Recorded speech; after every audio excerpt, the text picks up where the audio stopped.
Okay, hello everybody. Welcome. It's always a pleasure to have you guys on these webinars. If you come here and see me teaching in class, you'll see that I always create an interactive environment where your questions, your input creates the class. Of course, I have my experience, I have my background, I have a thread I want to follow, but actually the questions from the students co-create the class with me. So really don't hesitate. I know that it's not the usual setup because we're not in the same room, but do not hesitate to ask questions, ask for clarification as the slide goes along. Don't even wait for Q&A. That's the only way I know how to work in an interactive mode. So today we're going to be talking about how to finance your entrepreneurial venture. This, of course, is very important because in the end, cash is king, cash is blood, cash is oxygen. Without any type of money at some point in time, your venture will not go well and pretty quickly will tend to die out. So to start out, I wanted to present here a map. This is like a map of Europe where you'd have the different cities.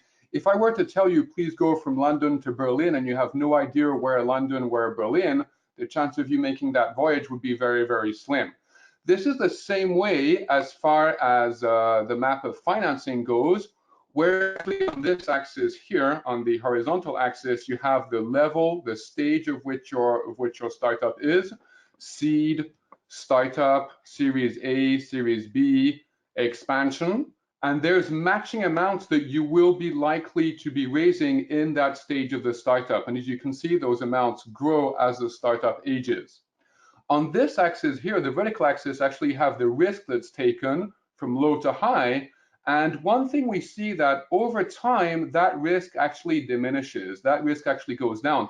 That's somewhat understandable simply statistically. If the company has been around for 5 years, for 10 years, then the chance of it surviving over the next year will be higher than if the company was just created right now. Now, if we have a look a little bit closer at the different stages here, actually the highest risk takers are the founders, their family, their friends that put in some money, sometimes also time to help out the founders. These are, of course, the earliest investors in a way, but also the highest risk takers. Simultaneously, in that same segment, there's what we call rewards-based crowdfunding, i.e. the Indiegogo, those types of platforms, the Kickstarters, where you put up a product on the platform and then you raise money for that product to be finalized, to be industrialized, and you receive the money before the product is actually available to be able to finalize, produce, and distribute the product. The risk here is relatively low, i.e. in the end, you receive the product hopefully, and the amount you put will be from maybe 50 to 200, 500, or maybe 1,000 Swiss francs for the product, but the risk is relatively low there.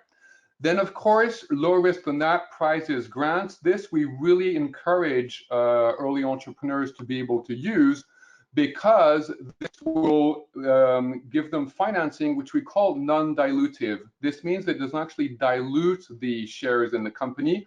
This is given, literally given. Often you do not need to pay this money back. It's not in exchange for shares. And here you can get some money from typically the state government or from sometimes schools, sometimes organizations will give away prizes that you do not have to pay back. The most important, and actually the only type of financing that will work in the long term, are customers and suppliers. And that's why we have this line here, which one is the lowest risk and actually traverses every single stage of your company. And here, this is the basis. As soon as possible, you should try to find customers, you should try to find suppliers that maybe want to finance you. And in the long term, the only way of financing your company is through customers and suppliers. That said, some startups are made to be sold as quickly as possible. I'll give you a concrete example afterwards, where the startup is built to be able to be sold to somebody else, to a large buyer, and that startup may not be profitable at that time. I'll give you a concrete example afterwards. And here the startup itself actually does not have to make money. They have to have some type of sales to prove the concept. They don't actually have to be profitable. And here, in a way, the startup itself is the product. What I mean by that is that what you want to sell, what you try to build and sell, is the startup rather than the products of the startup.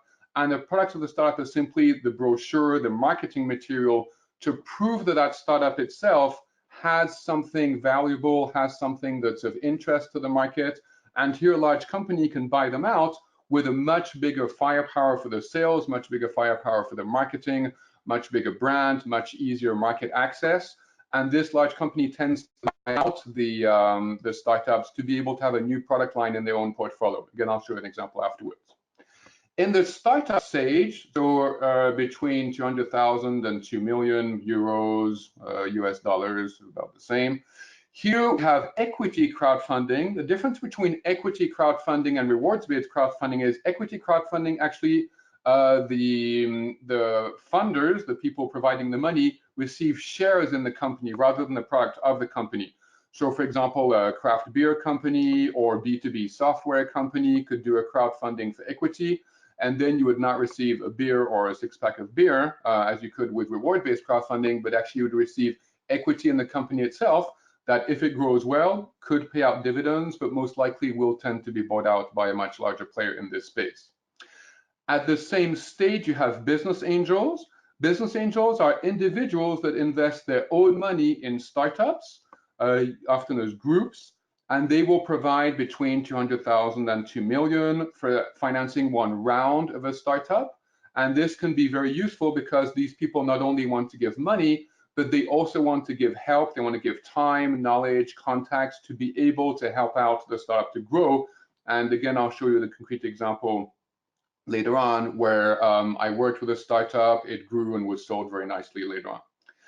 One stage later, with also a little bit of overlap here, is Series A and B, where there's family offices. Family offices are companies that actually manage the money of large and often industrial families, so very large conglomerates often have family offices.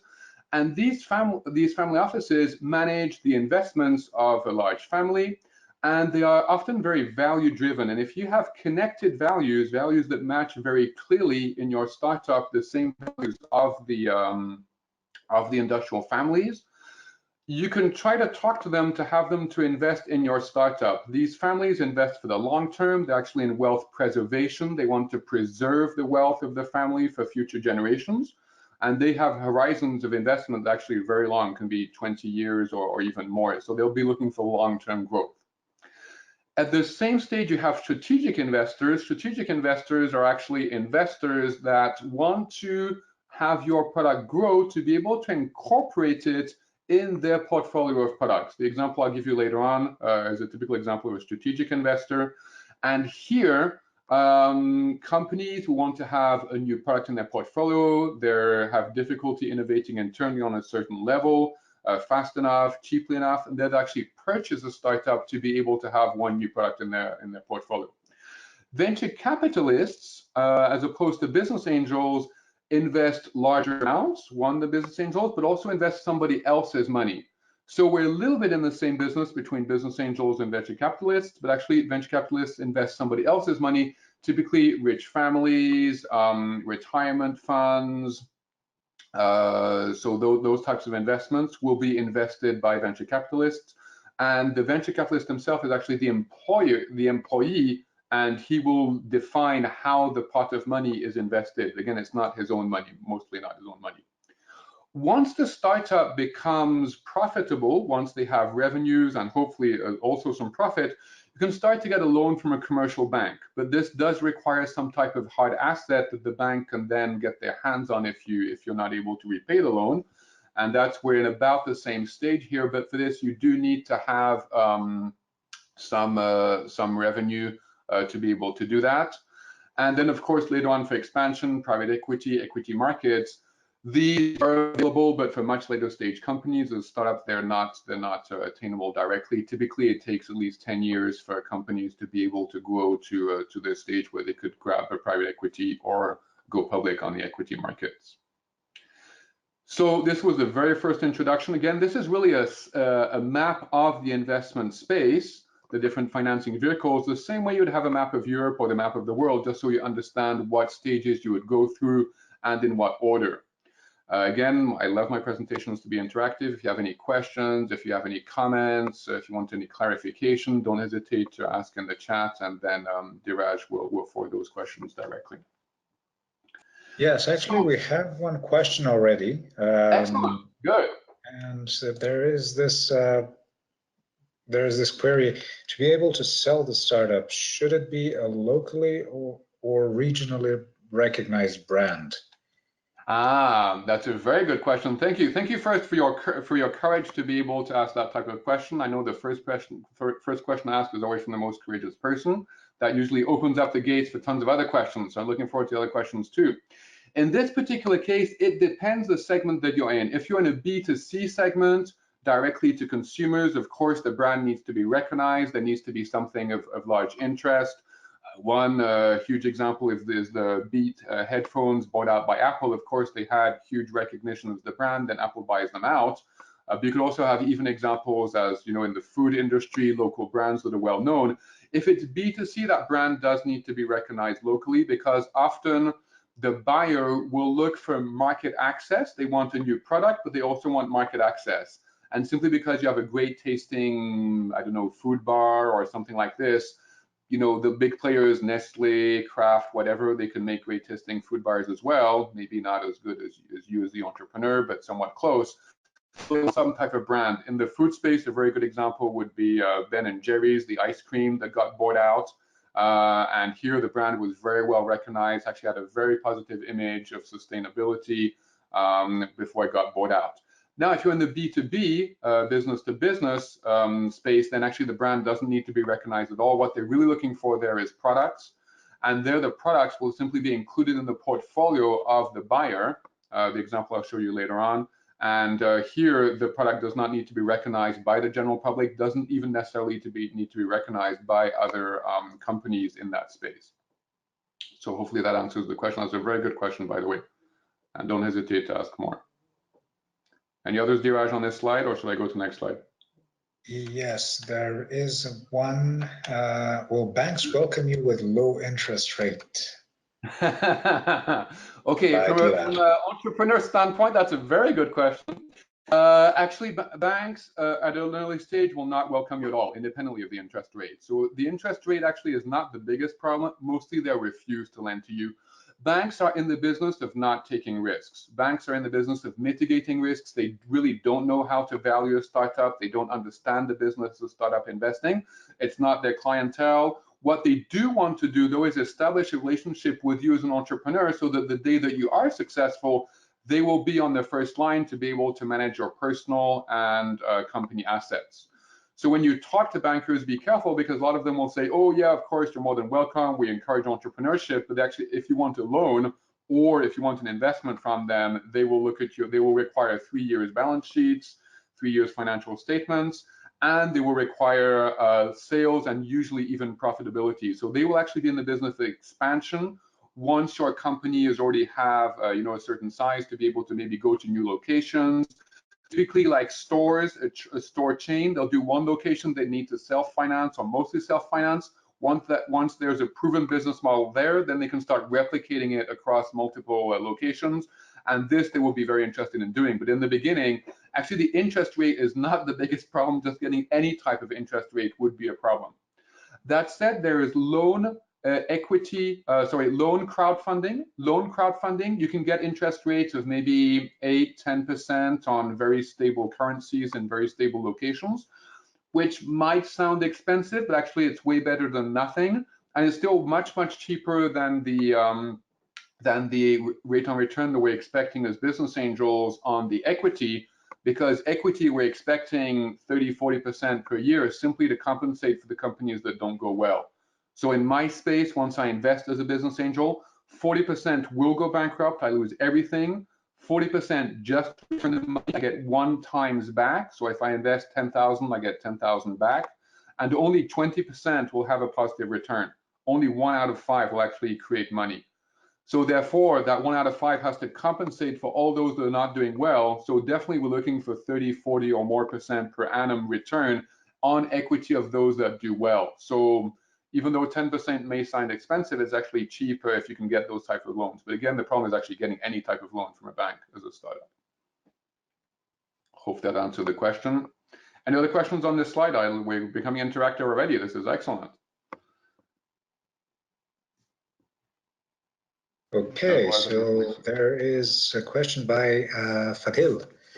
Fadil is asking us how to separate money from business and owner. If the profit is already high and the business start because the owner, is there a suggestion percentage between that, between obviously business and owner, so the business Okay. keep running and the owner feels satisfied?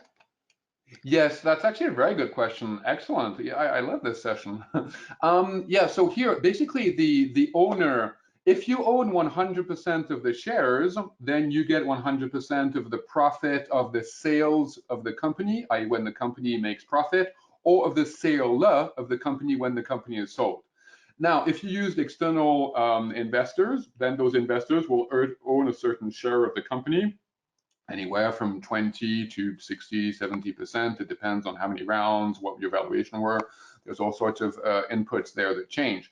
But the owner, if you can get money out of the company, then you separate that money, of course, from the company. For example, you sell personal shares, or you have dividends that pay the owner. Then this money becomes completely separated from the company. Then whatever happens to the company does not influence anymore the personal money of the owner. But usually, actually, to get the big returns, this only happens when the company is sold, not before. Usually startups, it takes them a very long time to become profitable, 5, 10 years easily, if ever. Often they're sold before, the very large majority are sold before they're profitable. So you get money at the sale of the company, not during the sales of the company. Hopefully that answers that very good question. Okay, any other questions, Raj, or should I go ahead? All right, yes, Max from Italy is asking us, could you spend a few words on the effects of advertising? The effects of advertising, that depends. That depends in what segment you are, and of course, if you're B2B or B2C. I'll summarize to give a global view. As entrepreneurs, we often believe the product is way more important than what it actually is. I'm an engineer. I've invented a whole bunch of stuff in my life. It's actually lots of fun. But actually, the idea, unluckily, is not worth that much. The idea itself actually is worth nothing.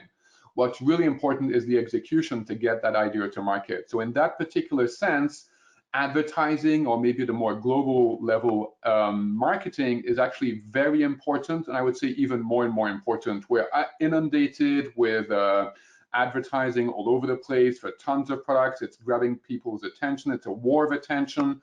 We need to be top of mind on our customers. And here, advertising and marketing in general, again, play a very, very important role, and even more important as time goes by. This is expensive. This is very expensive. We say in our business that the product, if the product costs X to develop, let's say 1 million to finalize the product, the marketing of that product is going to be at least 10 times that, so at least 10 million to market it. Often what we do actually is we create the product, we make sure it works, we make sure there's some traction from the market, then we sell the company as soon as possible, because raising that amount of tens of millions just to be able to get the market access is, one, difficult, and two, actually very highly risky. I'll show you in a later slide why I say that. And we're actually much better off selling the company once the product has been proven to a buyer that's willing to pay money now, rather than take the extra time, extra risk, extra money to get it further, that product. I'll show you a very concrete example afterwards. Okay. Quite an interactive session, and I would like to invite everyone to also share this webinar. I sent a link through the chat. You have probably received it. You can share this link and invite any of your friends and colleagues that you think might be interested in this lecture, so that they can join us directly now live. We have another question by Kamen Bozov from Bulgaria, and he asks us, what do you think is better, to search for domestic home financing or to look for international one? Very good question. I would right size your geography in where you want to develop your startup. So for example, if you're located in Bulgaria and your product is only going to touch Bulgaria, I would recommend you look more for local investors, because they will understand your market. Going to investors that come from elsewhere will be very difficult, will be much more work, or a humongous amount of work to find investors in the local market. And now, of course, if your product is worldwide, you can start imagining looking for investors in multiple markets. Our network, Go Beyond Investing, that I co-founded nearly 10 years ago, actually now. With 800 investors, we've invested 23 million Swiss francs, or about 21 million euros in rounds to start investing. I've personally invested Switzerland, Germany, France, Australia. I'm probably forgetting a couple of countries, but most business angels only invest in the where they're actually based. So I'd highly recommend you start with first looking for local financing, develop your market locally, and then go to potentially new markets and try to find investors there, because they will understand the market, they will understand what are the key messages, who are the key players, who you should talk to, who can be your distributors, and they should be able to help you out there. But keep your investors in the same market that you are currently or where you want to go. It will make your life easier. I didn't say easy, I said easier. It's not easy finding investors. Okay, perfect. I'll move on to the next slide, which summarizes this one, and then if there's any other questions, I'll answer those with the next slide. So this here is a typical path that actually was taken by a startup that I personally invested in 7, 8 years ago, something like that. And I'll show you what they actually used as a financing. They haven't yet gone public. I'm hoping that maybe they will one day. It's probably one of the rare startups that could do that in our portfolio. But I'll go through each step. So the first step is founders, family, friends. They put some money, then actually got prizes, grants. Then they even did reward-based crowdfunding. Then they used business angels. Then they did equity crowdfunding. Then they actually got a VC. And now they're actually getting loans from banks. And hopefully one day they'll be able to go public on a public market. This is on the stock exchange, like large companies like Nestle or the large companies. Here you can actually purchase the shares on a regular stock exchange. So they haven't done the last step yet, but all other steps they have done. This shows you a regular path, a pretty usual path for startups to stop at, I would say, like the different cities you would stop by if you were touring Europe, right? Any new questions, Diraj? Not for the moment. Okay, perfect. So let's move on. So I'll give you a very concrete case study of Lemoptics. This is a company that make micro projectors. So this is actually a drawing. The projector, which projects the same quality, the same resolution as a regular wall projector that you would use in a classroom or in a home cinema at home.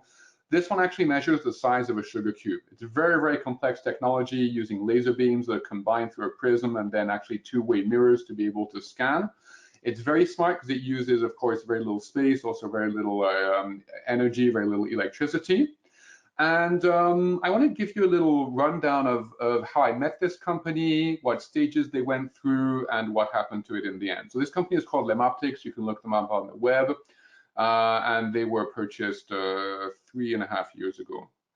The first step was from 1998 to 2005. There was a deep tech, very complex development done at an engineering school here in Switzerland called EPFL, right next door to BSL, by the way. There's actually collaborations going on between the students of the two schools. And this was one of the co-founders' study here. He actually based his own research on 15 years of prior research done within the school on this technology.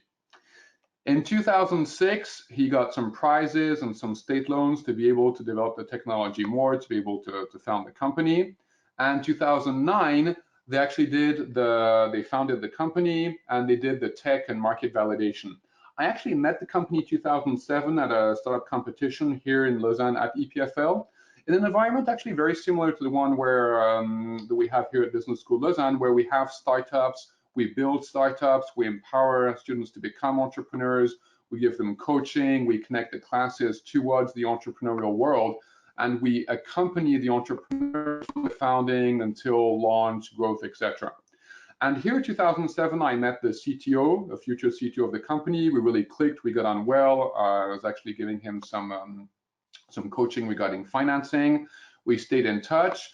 2008, the company was founded, and 2009, I decided to invest in the very, very first round of investment alongside other business angels, and that's actually how I met the group of business angels, Go Beyond Investing, and then we co-founded a company around that.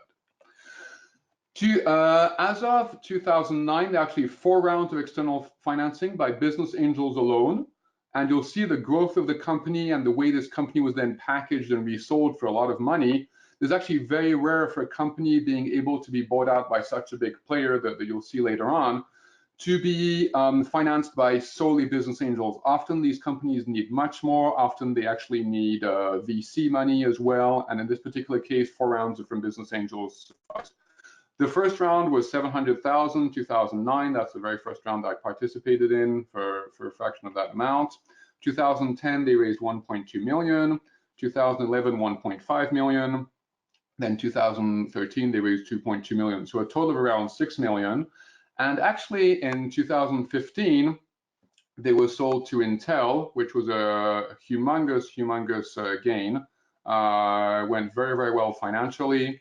All founders became millionaires. The early employees did extremely well as well. They got stock options. But what I find interesting here is the fact that the company, we met them literally at the same stage we could meet some of you students right on this call. We're able to create a success story with, in the end, relatively little money. 6 million to be able to sell to Intel was actually very little money. I've been to a number of conferences where I see corporate venture capitalists, and I tell them about this story, and they're flabbergasted. They're really flabbergasted that with 6 million only, we're able to create a company that showed interest on the radar of Intel, and that Intel actually purchased for a large amount. I can't disclose the actual amount or the gains, but actually went very, very well. So this is one story that we've participated in. One of our members of the Business Angel Network was on their board. He participated actively within the packaging of the company and the sale to Intel, and played a major role with the growth of the company as an advisor and up to the sale of the company itself. Any questions regarding this particular slide or case? Actually, there is a question that could be related to it. Kamen is sharing with us that he is a software developer, and his product is both for home market and international. The Kamen that asked us this question about where to look for financing. So maybe this would be of interest to him. And another question regarding the price of the product, of the end product. Fadil is asking us how to determine the best price for our product to our customer so that it's not too expensive and cheap and to target the best profit.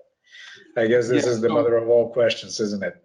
Definitely. I love this question. We could do a whole class on pricing. Actually, I'll give a very easy demonstration. I do this in my classes. So this is my phone, right? And on the back, I have a cover of my phone. Okay, you guys can see that?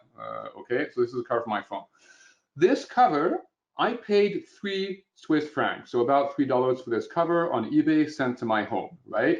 And they're still selling them. Clearly, it costs them less than 3 francs to produce. They're still producing them, they're still selling them. So this cost 3 francs, less than 3 francs, they're still making a profit. They're selling it to me for 3 francs, okay? I paid 3 francs, I'm very happy.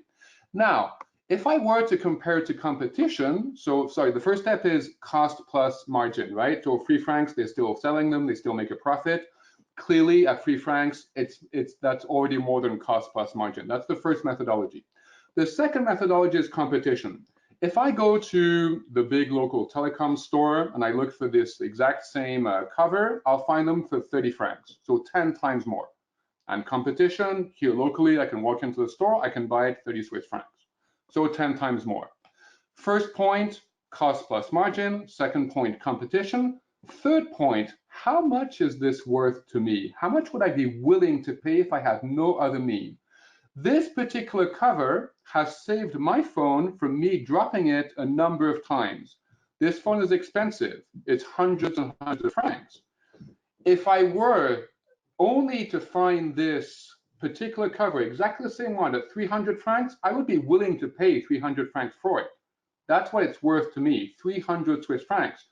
10 times more than what I can find in the local store, 100 times more than what I paid for it using cost plus margin. What it's worth to me is 100 times more than what it's worth, what it costs plus even with margin to the person making it, to the company making it. What I'm trying to say here is that the price depends on how you look at it.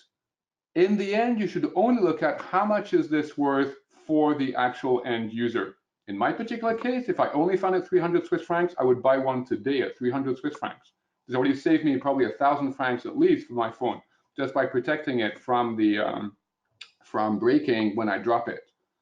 So, 300 Swiss francs to invest 300 and I save 1,000, that's very good for me. Of course, I'm not stupid. If I can find it for 3, then I'll buy it for 3 rather than 300. But in the end, the only price you should charge is what it's worth to the customer. Now, be careful. In certain cases, that what it's worth to the customer may be less than what you had to pay to make it. You can have negative margin. You may invent some incredible product that you think is super cool. Maybe there's no market for it. Maybe even if you sell them at a loss, nobody will be interested. So just because in my particular case, I was able to do 100 between what it costs plus margin and what it's worth to me, in certain other cases, that number may be less than 1. Maybe it's only half. Maybe it's even a tenth. Maybe you invent something that nobody actually wants. We'll see that's actually very common, unluckily, inventing something nobody wants. So hopefully that answered your question. We could spend a whole day on that, which is indeed the mother of all pricing questions. I like that. Any other questions, Diraj, or should I move ahead on the next slide? Yeah, so this one, what do you mean is that you determine the price based on the market state? This is by Dirar. Yeah, so the market state, this could be competition. Probably in my previous example, this would be competition. So I go to a store, I look for something similar, they sell for 30, therefore I should sell for 30. That would be competition. Competition can change. You can find the same ones at 5. I'm just taking this example. It's a little bit simplistic, but it gives you an idea on something very, very easy, right? So I could find the same phone covers for 5 francs at a local market when somebody just with a booth. Maybe in a luxury store, I could find the same one for 200 just because it has a studded, I don't know what on it to make it look nicer, right? So you need to check which market you're in, but once you've figured out, are you luxury, are you discount, are you premium, are you blue ocean, which market are you in? Once you've figured out, then you need to start looking at competition. So maybe to summarize, check what this costs to make one, make sure you have a margin you'll be able to survive, and that margin is often higher than what we believe. 2, check competition, how much are they selling for? And 3, check what the customer is willing to pay. But start actually with what the customer is willing to pay and then look at competition, and then in the end, make sure that you have enough margin to make it worthwhile for you. Hopefully that answers. No more questions for now. Okay, perfect. So I've personally observed 100 due diligences. A due diligence is when we look at a startup to find out if it's interesting for us to invest as business angels. And from that, I built a methodology that we actually use within our Go Beyond Investing network on how to determine if we want to invest or not. The first thing we look is the product or the prototype. So in the particular case of Lim Optics, when I saw them, they want to make projectors as good as the ones which are huge, but of course more energy efficient. But the only thing they could show me was they were saying the size of a sugar cube as good as the big ones. What they could show me was something about this big and projecting on the screen this far away, one picture that was 8 pixels by 8 pixels, red only. So huge blocks, and they were saying we're going to make something that will be competitive with the best projectors today. It was, let's say, a leap of faith to believe that, but in the end, it did work very well. And this prototype showed that it demonstrated that the technology could work. So product and prototype, this we do look at, but actually you'll see it's not the most important. What we also look at is market access. Market access for you. Is there a market? And if so, is it accessible? So for example, let's pretend I was able to invent a medicine that could cure all cancer. Is there a market? Definitely. Are people willing to pay? Definitely. People dying on their deathbed because of cancer? Definitely willing to pay. Now, is the market accessible to a startup? No. How much does it cost to have one new medication go to market? One new medication going to market, 1.8 billion on average dollars. A startup will never raise that type of money. You wouldn't even be able to raise the money to be able to sell them to Novartis that would then take it to the market, or Hush or whatever, right? A big player. So therefore, just because there's a market doesn't mean it's accessible to you as the team in the startup. So is there a market? Is it accessible? Is it accessible with who you foresee to become in the near future? The third point we look at is scalability. How scalable is the product? Lemoptic is a perfect example. They don't have their own fab. They don't have their own assembly line. They outsource all of this. They're simply an IP company. They were actually finding one patent portfolio per week. A startup, one patent portfolio per week. When they were sold to Intel, they had a 50 patent portfolio. That was part of the deal. That was very interesting to Intel.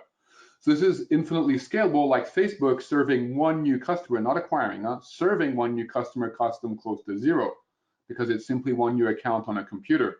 Now, if you're in consulting business, on the other hand, McKinsey serving one new customer is going to cost them a lot of money. So that's unscalable. So we look at things that are very scalable. Ideally, there's only IP. There's not even any physical production that's required to do that because other people can do it or it's not needed. And that's something we look at, scalability. Then the fourth point is finance and financing. How much will you need? What geography are you in? Does it match exactly where you will probably find investors? Are these things in line? And should those two come together, right? All this is based on a team. The team is very important. Out of the 200 investments that we've made, I haven't seen yet a single one where the product was imagined in the beginning was actually what was sold. So these companies all need to reinvent the product, make changes, change the market, have it for a totally different outcome than what was originally imagined. Even Lemoptics, in the end, it wasn't sold at all for what they imagined in the beginning. And yet that was a success story, right?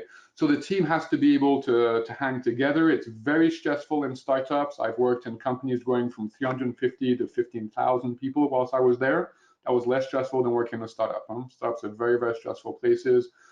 Teams tend to blow up. People get burnt out. It's very stressful. So be careful who you choose to co-found the startup. That's a very important point. Then we check on top boards, advisors. I gave you the example of Lemoptics. One of our members was a member of the board, gave a lot of advice, also helped to package the company, wrap it up, sell it to Intel. This is very important. And here we highly recommend that you get in touch with advisors and potentially board members as soon as possible. If you have credible, for example, professors that you work in on technology side, on business side, create relationships with these people, have them as advisors. This will give you visibility, credibility.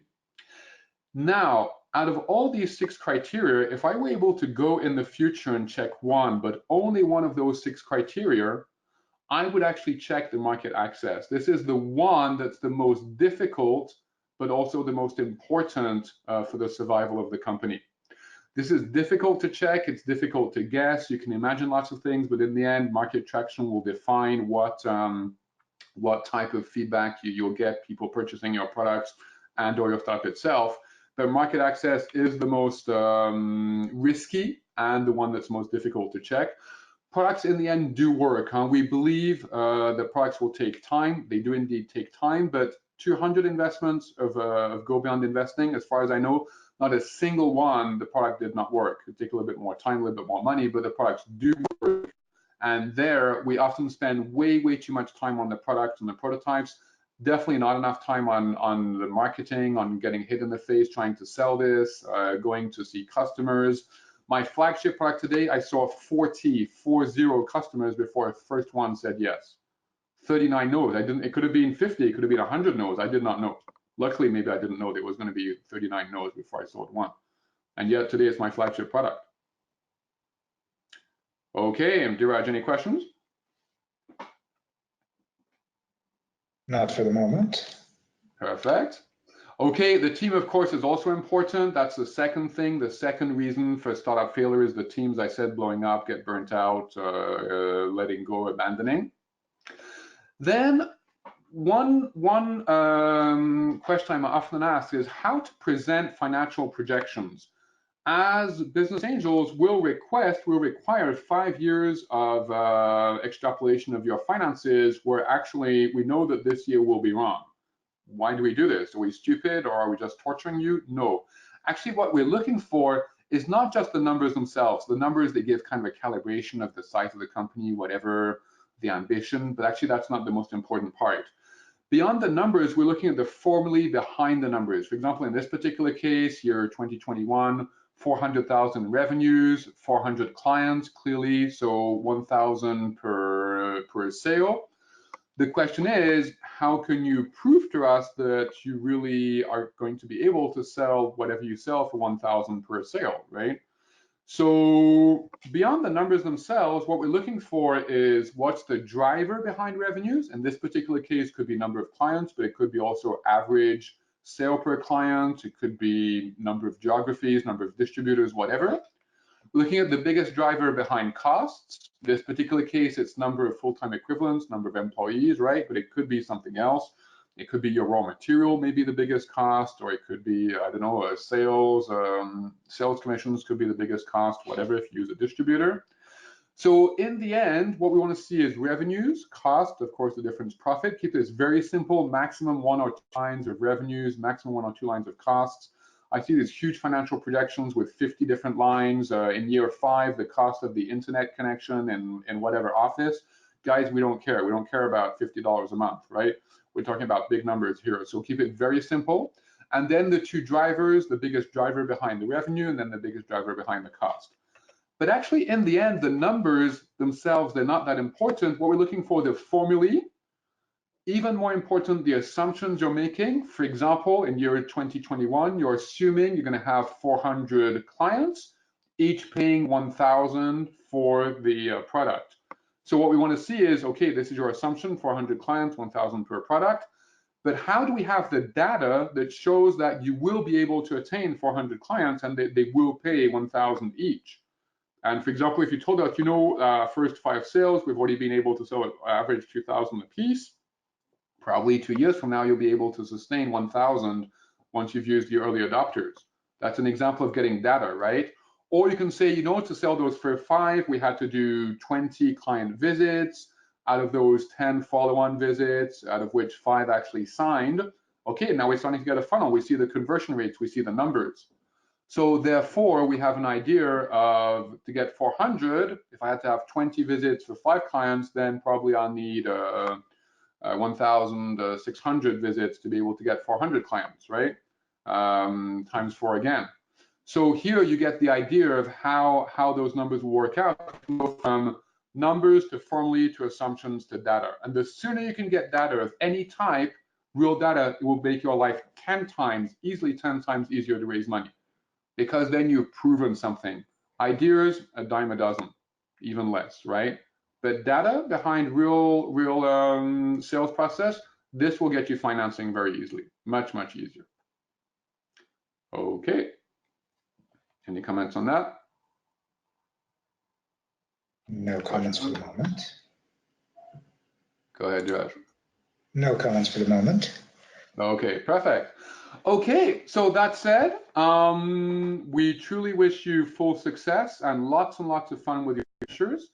It's an unbelievable learning process. I've worked 17 years in corporates in Switzerland, the US, Asia. It was an incredible life. But actually, the startup world is way more fun. And I highly encourage you to get something going, to have your own startup, to try something, to learn, to apply what you learn in school, to apply what you've learned with other people in other schools, come together with a person from an engineering school, a person from a business school, a person from a marketing school, and create something really good. And this is what I highly recommend you do. I'm open for any questions, Q&A regarding any of the slides that were showed here, and then we'll have an intervention from Andy. Okay, I see some questions popping in, and I will ask those questions to you, and then we go to Andy for the next part of the presentation. What ventures are there in Switzerland to research, to reach? Is asking us, Bobby is asking us this question. So yeah, could you just repeat what lectures? What ventures are there in Switzerland to reach? Okay. To reach, you mean to talk to, or ventures as in startups? Or maybe I didn't quite understand the question. Maybe if you could re-specify that just in the chat. Do you mean what startups to talk to, or what? To research. So I guess there was a typo there. Yeah, so like success stories in the region maybe to look at. So Lemoptics is definitely one of them. Is that to your understanding, Diraj, like success stories to look at? Yes, I guess this is Yeah. what he meant. Okay. Yeah. So one is limb optics. There's actually tons. We made 200 investments, so there's a bunch of them. There's Le Shop. Le Shop was actually a very successful internet e-shop that got bought out by the biggest chain of stores in Switzerland about 12 years ago. That was a huge success. There's tons of technology startups that get bought out by large companies. One got bought out by Apple not very long ago. Switzerland actually is known for deep tech. So very complex technology. Lemoptics is actually a very good example. I would say, as opposed to the US, where the big success stories are, the Twitters, the Facebooks, the Instagrams, these types of things, the Googles, Amazons, whatever, which are more around marketing and communication. Okay, Switzerland, a little bit like Germany, is much better known for very, very complex technologies, lemoptics, or tons of other technologies around cryptocurrencies. Actually, called the Crypto Valley in Switzerland, where there's tons of startups around the blockchain that are coming together. So deep tech, technology, these types of companies are very successful in Switzerland, and there's literally hundreds and hundreds coming out every year of the two biggest schools, EPFL and EPFZ in Lausanne and Zurich. Those could be examples. If you just look at research Swiss tech startup success stories, you'll find a bunch there. Great, thank you very much for this answer. I think that it's best to move on with Andy's presentation, and Andy's part of the presentation, and I will still collect questions on both your lecture and his part, and I will ask them to you during the Q&A session in 10-15 minutes. Okay, so we are logging in with Andy Reynolds, who is the admissions director of Business School Lausanne, and Andy is joining us from the Netherlands.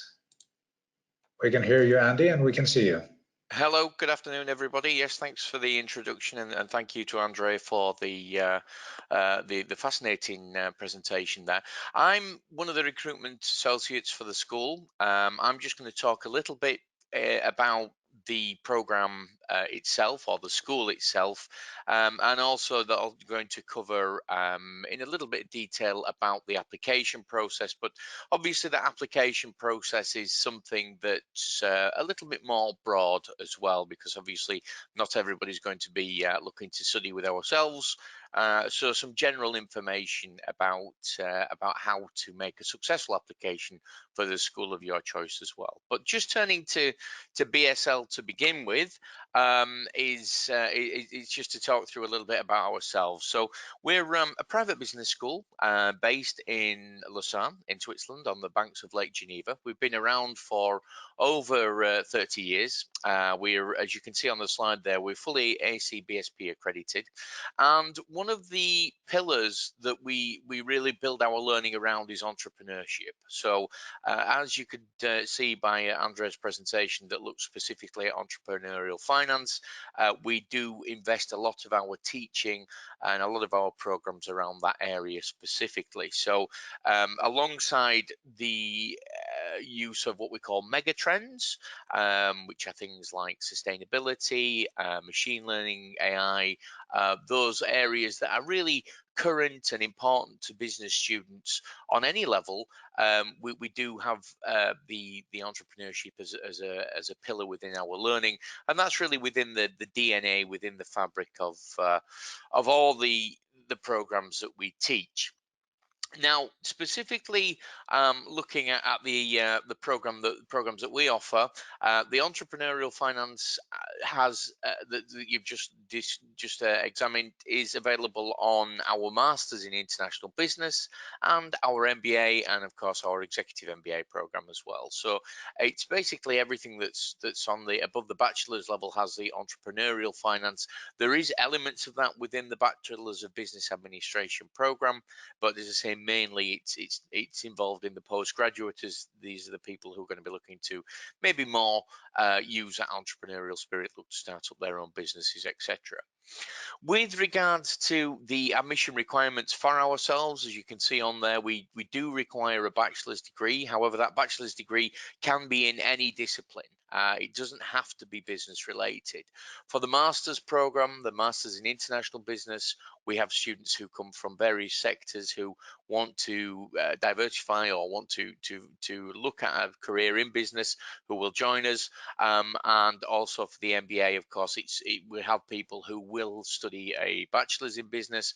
But I think the most important thing there is usually work experience. It's the enthusiasm that people bring to their studies. So the bachelor's degree, some people worry that think, oh, well, my bachelor's was in technology or even in history or something, then business is close to me. Not at all. It's just the case that you have to kind of apply yourself and really show that you're motivated to study.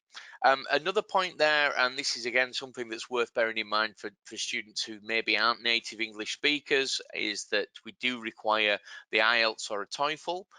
You'll find that that's pretty much uniform around a lot of European institutions as well. You may be a good speaker of English, you may be confident writing English, but the IELTS or TOEFL, it's kind of a safety net just to make sure that you're comfortable with what you're doing, that it's not too much of a challenge to you, because obviously you do need to be comfortable not only with the master's level learning, but also that you're doing this in potentially another language. So that's something that's very important, and also it's always useful just going forward. Cambridge English as well, of course, is considered, but IELTS and TOEFL are the two that most academic institutions look for. Ourselves, we don't need a GMAT. Some schools do request a GMAT. We don't actually do that. We roll that more into the application process. As you can see, we require a CV and a letter of motivation, and it's that letter of motivation that's really the key thing about how you wish to approach your studies, your motivations as an individual, and so on. It's a two-way thing. We obviously are a small school with small classes and quite a select number of people who are actually invited to study with us. So it's really that you're going to be comfortable in that environment, that we're going to be comfortable with you in that environment, that it's going to be beneficial to both parties. So it's quite a rigorous interview process, and that letter of motivation is what kicks that off. And basically, if it is the entrepreneurial aspects that you're interested in, then of course that's the most important thing to put forward within there. Likewise, if you are interested more in finance, if you're more interested in sustainability, whatever area, then it's useful to pivot that around your application. As you can see on there, we'll come to this a little bit later, but there is also the need for letters of recommendation, and that's quite uniform amongst all of the schools that of this level. So I'm going to ask Andre, if he's still around, to go on to the next slide, as he's on there. So the admission process, you can see that basically that tells you that we have a guided application admission process. That's when myself and my colleague come in. The process of you finding the school that's right for you is a complex one. I think the first thing is to make sure that you're ready for education financially, personally, and professionally. I think that those are the three key areas, and sometimes the enthusiasm's there, but you have to think of the realities of study as well, in terms of your job, your family, the knock-on effects of this. If you're going to be relocating to Switzerland to study, then the financial means is important as well. So there's a lot of considerations to take into account before just going straight into an application process. But once you're happy and once you're confident that sort of system is in place for you and that you're ready, then of course you can move on to the application.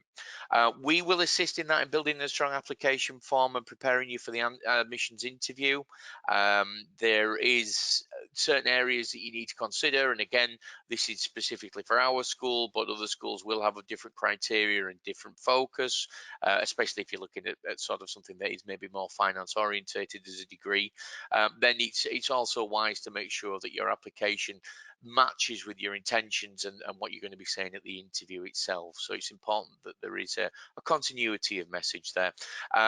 For ourselves, again, myself and my colleague are on hand to advise you all the way through that process, and also, of course, to look at the relocating to Lausanne side of things, specifically for ourselves. If you choose to come and study with BSL, we offer a complete service that will assist in the visa process, student visa, or if you're EU member, there's quite a few different scenarios when studying in this part of the world. So it's things just to keep in mind. But as you can see on the final line there, it's basically we're looking at giving you a flawless student experience to make sure that the transition from your first inclination to study to actually sitting into class on that first day, be it on a master's, be it on the MBA, be it on the EMBA, is as smooth as possible, and that we're there to assist, because it's a big life change, it's a big decision, and to get as much support as possible is important to that. So the next slide, if we can move on to, is the application process itself, and this is for the BSL application process. As you can see, we have the submit application and the supporting documents. So for ourselves, you fill in the online application form. There's the motivation statement and the CV as mentioned. The letters of recommendation, which need to look specifically at you as an individual within a professional environment. So it can't be sort of friends or family, unfortunately. It needs to be somebody who knows you and who's going to be able to endorse you in terms of the actual abilities, and again, what you're going to be bringing to the class, as it were. There is the academic transcripts, the copy of your degree. Again, that's fairly universal for all schools. The proof of English, which we mentioned previously, and then you've just got your the kind of the due diligence there as well, you might call it, with the ID, photograph, and paying your application fee to actually have that processed. With ourselves, then you go on to the application status, where we look at that. We do that together. Basically, this is again where our service comes in, that we can consult with you throughout the process, maybe look at areas that need a little bit of work, or areas that are particularly strong that we need to emphasize a little bit more, and so on. But basically, it's a two-way system that we do with you to ensure that that goes as well as possible. And then, of course, you go on to the interview stage. Again, I'd assume a lot of people aren't immediately in the Switzerland area, or commuting is not going to be so easy. They may be more looking to relocate to the Lausanne region, so we can have interviews that are conducted in Skype or over the phone with the academic director. And again, as you can say, that's more of an exploration into your motivation and interest, as much as it is the formality. It's again looking at your intrinsic motivations. As I mentioned previously, we're a small school with small classes. We usually capped at about 22 individuals, and as you could see earlier from the presentation, we have a very dedicated faculty and staff that are basically, most of them have, if you like, another job. So we are practitioners, have practitioners as teachers as well as career academics. So these are people who have an understanding of the business world, who can assist with your network and establishing yourself in the area of business that you're interested in. And of course, also it's the ability to have up-to-date knowledge. Everything that's happening in the business world, which moves so quickly, is reflected in our curriculum, hence the mega trends, and that will impact onto the actual curriculum itself. So the academic director is almost a bit of a gatekeeper between our academic staff and the student. So it's the interview is much more than just a formality. The admissions committee then makes a decision based on your application. That's usually turned around in a relatively short space of time, around a week, maybe a little bit less. It may be the case that we ask you to come back for another interview, or to just clarify a few points, but more than likely likely everything will have been covered by at that stage. And then, as you can see, the final stage is to reserve a seat in the program and gain your full acceptance. Our classes start every February and September for the Masters and the MBA. As you can see, to book your place in the class, you do need to pay the administration fee, and also you'll be invoiced for the first couple of terms. The full acceptance letter is then triggered, which then also kind of unlocks the visa process as well if you are looking for a student visa. So it's a relatively streamlined and straightforward process. You'll have support at every stage of the application from ourselves. We try and ensure that we have a success rate for getting applicants in, but of course it's very much down to the individual and down to your motivation. The fact that you've attended today and you're obviously people who have an entrepreneurial mindset, then you're looking at starting that journey with your education. Some people come to us with ideas for businesses and projects already sort of forming within there. And the idea is that our studies really bring those out. The Masters does a capstone project at the end for people who want to perhaps do a startup. They can do the applied business project, but there's also options like internships and so on, which can really assist in that entrepreneurial process, getting ideas together. The MBA, with it being aimed at a slightly more mature market, the MBA will be looking specifically at a business project and management project reports at the end of your studies. And again, a lot of people will use that specifically for their own purposes and for their own business and to develop those ideas. So just moving to the final slide. Now, just to conclude things, you are more than welcome at the end of this webinar to contact ourselves, to visit the website. If you have any questions about anything that relates specifically to the admissions process, about the school, the programs, what we offer, how things are taught, etc., that's what we're here for. We're more than happy to assist. Also, do just drop down the website. There's a lot of interesting information on there as well about the entrepreneurial projects that we've had in the past. The blog tells you a lot about our students and what they've gone on to achieve, and also it can give you an idea of the kind of people and faculty that you'll be connecting with as a student. So I thank you very much for your time, and I'll hand you back over to Diraj. Okay, thank you very much, Andy. So basically there are a few questions that we got, but I would encourage everyone to also ask their questions regarding the master's admission process that Andy talked about, in case there's something that is not quite clear. There is a question here about the IELTS score. Can I send a copy of my IELTS score, or you have to receive it officially? No, you can absolutely send a scanned copy of your form. That's absolutely fine. You can send that directly to the admissions or email address. A scanned copy is absolutely fine. But also, I do know that if you're planning to take your test in the future with IELTS and TOEFL, then you can also request for it to be sent to us directly as one of your options on there. They do offer that service, but there is no issue at all with sending us a scanned copy of that. What I would say is that it's advisable that that was taken within the last 2 years. We do have some autonomy on that, but that's really the standard procedure is for it to be within the last 2 years. However, if you're working in an international environment where you're speaking English every day, or indeed perhaps you've done a substantial amount of your studies in English, an IB or something like that in the past, then there can be exemptions. But no, by all means, do feel free to send us a scanned copy. Great, thank you. There is another question by Kamen Bozov. He says that he has already 2 master's degrees, and he would be interested to know a little bit more about your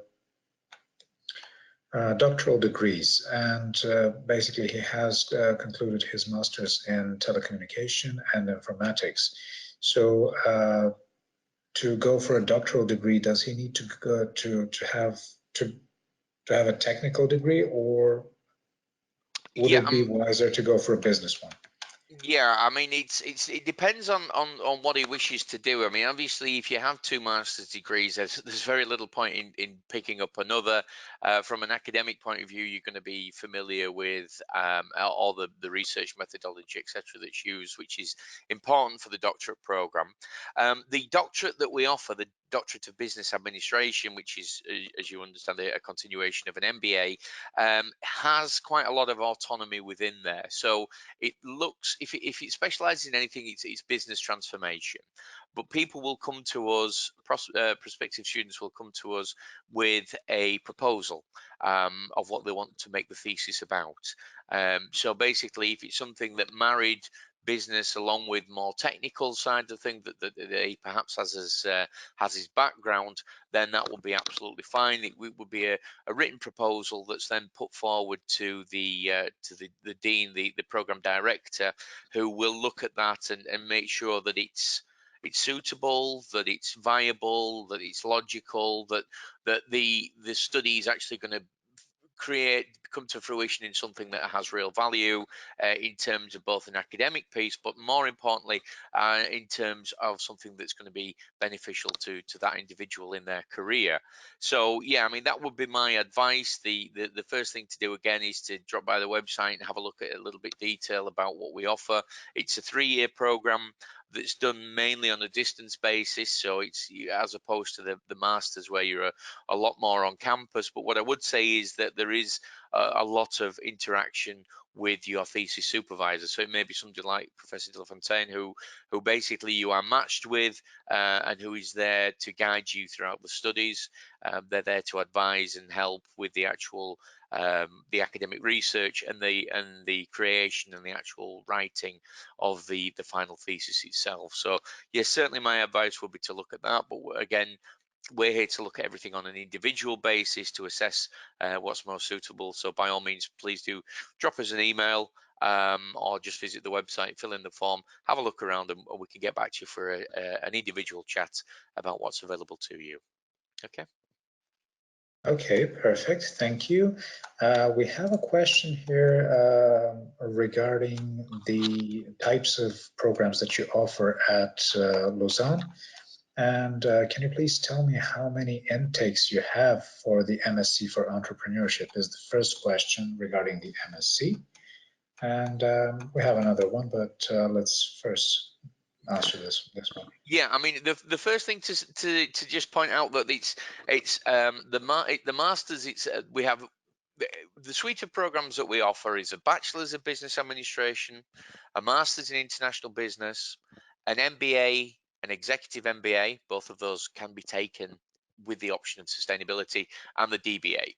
So basically, the master's program has two separate concentrations, two separate pathways. One of those is looking at finance, and the other one is looking at entrepreneurial leadership. And the entrepreneurial leadership is the specialization, almost like the kind of the pathway that will dictate on how the program's led. So rather than actually having the title of MSc entrepreneurship, which is quite niche, what we tend to do is look at a broader business qualification with that concentration within there. But in answer to the actual question itself, we have intakes in the February, and we have intakes in the September. So it's an intake every year, twice every year. The program is, the master's is an 18-month on-campus study, so it's done fully on campus, as opposed to the MBA, which can either be done part-time or full-time on a 1-year basis for the full-time, or 2 years for the part-time. But again, the intakes remain the same with the February and the September. Okay. Great. Ayman is asking us a question regarding the MBA. Does the MBA program include internship or consultancy project that we can practice what we study through real practice? Yeah, the internships are not involved in that, because it tends to be, as I say, a little bit more of a mature audience. There are internships that are involved in the masters itself, the masters in international business, but the MBA doesn't have internships. However, it does certainly have the option of being able to do an applied business project, whether it be a startup, something that you're doing yourself that would be advised. Again, somebody like Professor Delafontaine would be involved within that. But then let's just say that you were particularly interested in a specific function. I don't know, you're interested in data analytics within the finance sector. Then what we would do is we'd assist you in finding placements or finding subjects where you'd be able to go in and perhaps shadow or ask questions, but basically to as the question described, to build something that's applicable and real world on there. As we've been established for quite a long time, we do have a lot of links within the Lausanne, Geneva area to businesses and a little bit further afield as well in Switzerland. So we have our own dedicated outreach that can assist with making those connections, helping you to find the places where you can do the observations, and then you can also present that as part of your final dissertation. It may be something that you want to do with your career in future, and it's like building up a portfolio of experience. The other thing I would mention is that we are very involved in things like corporate visits and guest speakers. So again, there's this interaction with business in the broader sense, not just through the professors who are involved in business, as you heard earlier, but also in terms of we'll have people from Nestle, from Hublot, from big international companies that will come in and talk to our students about some aspect of their business. So again, these are all real world connections and a real world understanding of the business market that's around in Switzerland. Great, thank you very much. And another question by Ayman: what is the average age of the MBA class students? I'm 35. Do I have the opportunity to enroll in the full-time MBA? Yes, I mean the executive MBA it varies because the MBA entry it depends on the individual and their working background. So for entry onto the MBA program, you need to have 3 years. You need to have your degree and 3 years of management level experience. Now that management, it may not be actually managing people or teams, but certainly projects, budgets. So above administrative level responsibility, something that is broadly in terms of management. The executive MBA needs to be 5 years of working experience, because that's aimed at a slightly more senior level applicants, but certainly the average age is over 30 for both of those programs. So yeah, that would be no problem to take and make an application. What we do first is, again, as part of the services, we'd review your CV together. We'd have a couple of calls to make you familiar with the program, for us to get familiar with yourself as a prospective student, and then go through the process of looking at what's the best study for you, what's the best approach to make an application. But certainly at 35, that's pretty much in the middle of our average age demographic. Okay, perfect. And another question by Isa: can we pitch a business idea during our study, since it's focused on entrepreneurship as well? Absolutely, yeah. I mean, it's something that people do. We've recently set up, as you can see on the image there of the school itself. If you look on the 3rd floor, just above the just under the clock tower and under the roof there, we've actually got our own business incubator that's opened up there. What we find is that many students will want to look in terms of starting something themselves.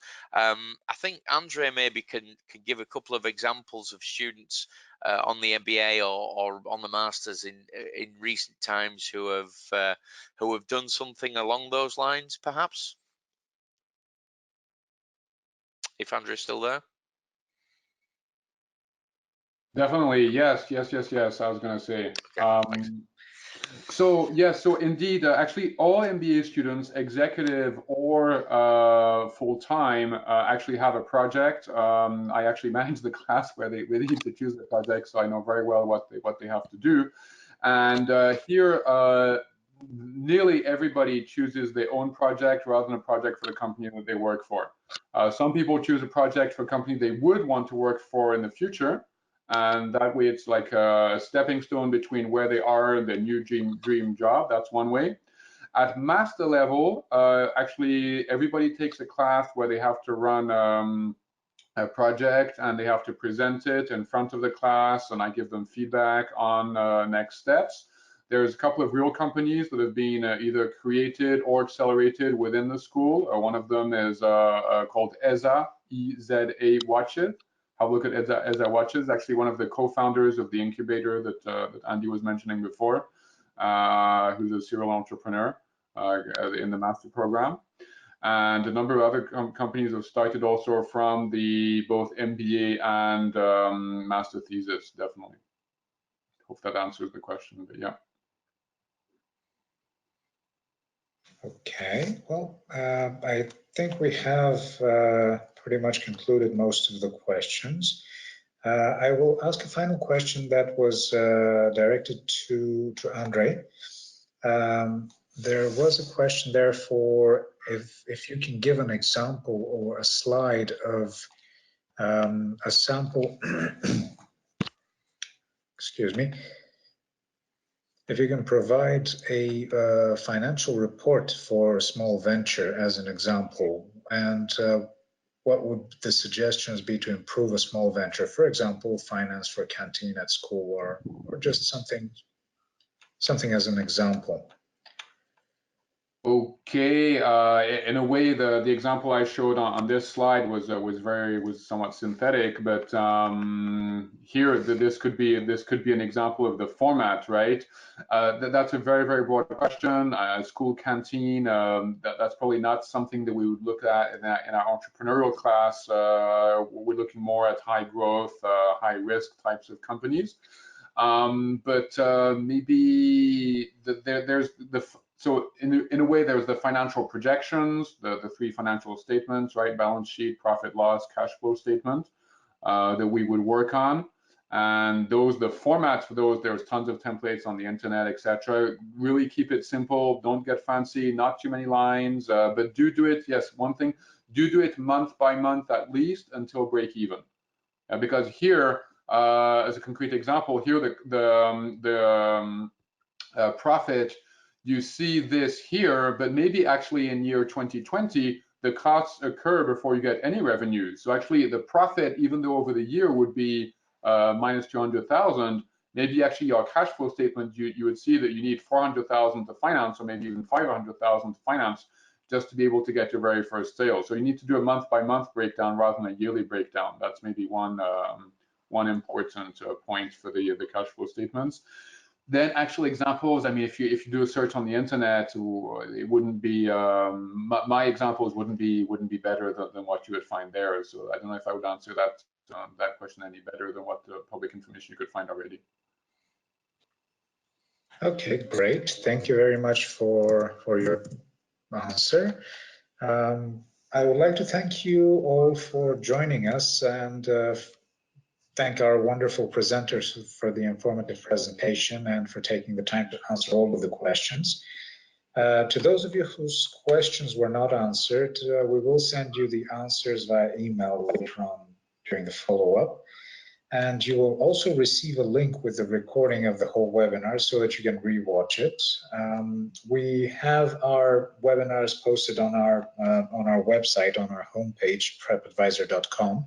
And you can join us for our next masterclass, which is happening next week. Take a look at our website and see what would be of interest for you to visit as webinars, as we are doing one webinar each week. I would like to thank you, Andre and Andy, for your great presentations, and wish everyone attending good luck in your academic journey, and hope to meet you really soon.